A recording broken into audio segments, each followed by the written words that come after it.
এতক্ষণ তো চায়ের জন্য পাগল হয়ে যাচ্ছিলে, চাটা খাও, ঠান্ডা হয়ে যাবে তো। চাটা খাবো কি, আমার মাথাটা তো গরম হয়ে গেল। কারণ? তুমি কি অঘটনটা ঘটিয়েছো? কি অঘটন? হ্যাঁ, কি তুমি অঘটন? ভেবেছো আমার চোখে পড়বে না? এটা কি? এটা তুমি কোথা থেকে পেলে? যেখান থেকেই পাই। এটা কি? এটা কোথা থেকে এলো আমাকে সেটা তুমি বলো। এটা কোথা থেকে পেলে? হ্যাঁ, আমি ওই খাটের কোণ থেকে পেয়েছি। ওই খাটের ওই কোনায় আলমারির পাশে ওই ফাঁকটায় রাখা ছিল।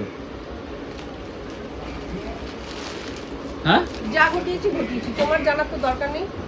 এটা তুমি কালকেই করেছো। কালকে করি পরশু করি, তোমার তো জানার দরকার মানে নেই। আমি একদিন যাইনি আর কি। আচ্ছা কি হয়েছে, তোমার ভয় পাই?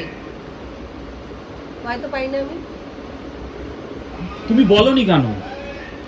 আমি একবারে সারপ্রাইজ করবো বলে। কাকে সারপ্রাইজ করবে তুমি? তোমাকে। আমাকে সারপ্রাইজ করার কিছু নেই। তোমার তুমি খুশি হও না? তা বন্ধুরা, এর মধ্যে কি কি আছে সেটা যদি জানতে চাও কমেন্ট করে জানাও, যে তোমরা দেখতে চাও কিনা, তাহলেই দেখাবো।